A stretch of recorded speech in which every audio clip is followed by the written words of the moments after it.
तो स्वागत है आपको फिर से एक नया वीडियो में, जिसमें आपको बताया जाएगा वसीयतनामा किसको कहते हैं, वसीयतनामा कब कब होता है, बिना वसीयतनामे का क्या होगा आपकी ज़मीन का, कैसे बिना केवाला का आप ज़मीन अपने नाम कर सकते हैं। जी हाँ, वसीयतनामा किसको कहते हैं, वसीयतनामा कब कब होता है, बिना वसीयत के क्या होगा आपके ज़मीन का, बिना केवाला का। जी हाँ, कैसे बिना केवाला का ज़मीन अपने नाम कर सकते हैं, इस सभी बातों को इस वीडियो के माध्यम से बताया जाएगा।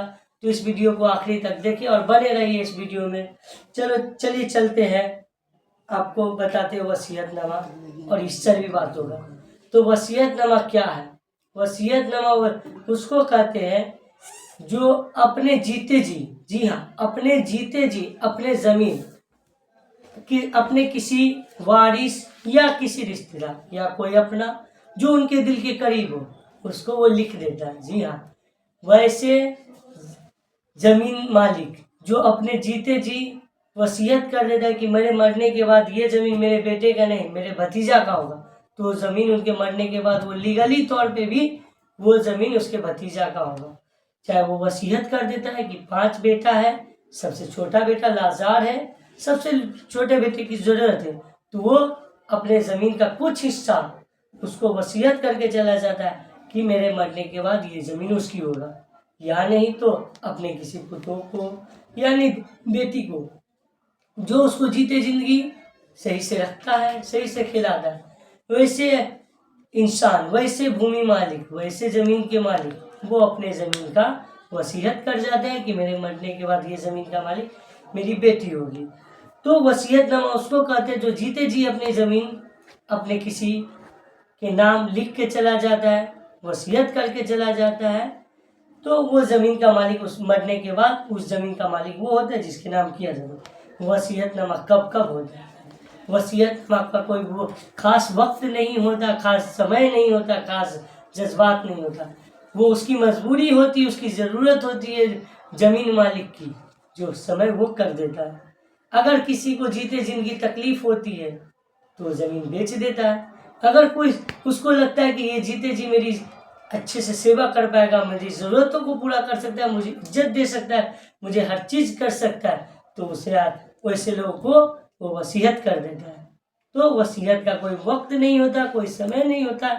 आप अगर किसी के साथ अच्छा करें और उनके पास कोई वारिस नहीं हो तो वसीयत कर देगा, तो वो ज़मीन उसके मरने के बाद, जी हाँ मरने के बाद, मरने से पहले नहीं, मरने के बाद वो ज़मीन उसकी हो जाएगी। बिना वसीयत के क्या होगा आपकी ज़मीन का, मान लीजिए कोई जीते जी बोल दिया कि मेरे मरने के बाद ये ज़मीन मेरे भतीजा का होगा, हाँ मेरे मरने के बाद ये ज़मीन मेरे भतीजा का होगा, तो उस ज़मीन को वो मर तो गया लेकिन क्या वो होगा उसका, तो बिल्कुल नहीं।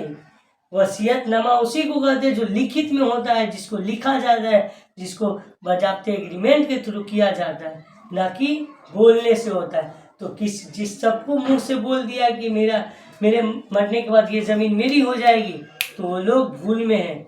वो ज़मीन का दावेदार, उसका जो असल हकदार होगा वही होगा, नहीं तो जिनको भी वसीयत किया हुआ है वो अपने वसीयतनामा के पेपर को निकाले तो वही आपका ज़मीन होगा, वरना बिना वसीयत के ज़मीन आपकी नहीं हो सकती। सर्वे में आप चाहे कुछ भी कर ले, आपकी ज़मीन नहीं हो सकती है। और कैसे बिना केवाला का आप ज़मीन अपने नाम कर सकते हैं, बहुत बड़ी बात है। सब लोग कहते केवाला होगा तो ना ज़मीन होगा, बहुत लोग कहते हो ज़मीन लिखती तब ना होता है, बिना ज़मीन लिखले हो जाते हैं, तो ऐसा नहीं है। वसीयतनामा का मतलब ही वही है कि हमने रजिस्ट्री नहीं किया, हमने सरकार को कर नहीं बुझाया, क्योंकि केवाला में सरकार को टैक्स पे करना होता है, सरकार को कर बुझाना पड़ता है, सरकार को पेमेंट करना होता है, लेकिन वसीयत में कोई पेमेंट नहीं करना होता है। तो हालात अगर अच्छी नहीं रहती है किसी की, तो वो वसीयत कर देगा कि मेरे मरने के बाद ज़मीन उसकी हो जाएगी, तो उसे रजिस्ट्री की ज़रूरत नहीं है। तो अगर जिनके पास भी वसीयत है तो समझिए आप बिना केवाला का उस ज़मीन का मालिक है, आपको कोई नहीं हटा सकता, कोई नहीं बिलगा सकता, चाहे वो सिविल कोर्ट से लेकर हाई कोर्ट तक चला जाए, आपका संपत्ति कोई नहीं रख सकता। तो आप जिन लोगों के पास वसीयतनामा है वो लोग खुश रहिए। और वसीयतनामा लेके करना क्या, तो वसीयतनामा भी सर्वे में जमा होगा। जी हाँ, बिना सर्वे का वसीयतनामा जमा नहीं होगा। तो सर्वे में वसीयतनामा का पेपर आपको देना होगा। उस पेपर को हम लोग को देना होगा कैसे? तो सबसे पहले हमको शुरू करना होगा सर्वे का फॉर्म। जी हाँ, सर्वे फॉर्म लेना होगा। दूसरा आपको वसीयतनामा का पेपर जो आपको बना के दिया गया है उस पेपर को लेना होगा। तीसरा आपको लेना होगा उस पेपर के बाद आधार कार्ड। जी हाँ, आधार कार्ड, क्योंकि बिना आधार के आपकी ज़मीन आपकी नहीं होगी, आधार आपको देना ही होगा। और उसके बाद आपको अंत में लगेगा मालगुजारी रसीद, जिसको हम लोग बहुत सारे लोग बोलते हैं रसीद, मालगुजारी रसीद, ऑनलाइन रसीद, बहुत सारा प्रकार है। तो वो रसीद देना होगा। तो इस टाइप के 4 चीज़ आपको देकर आपकी ज़मीन आपके नाम हो जाएगी। तो जिन लोगों के पास है जल्द से जल्द इस सभी कागजों को पूरा करके अपने सर्वेयर को दे दे और उसके बाद ये ज़मीन आपके नाम पे सर्वे में हो जाएगा।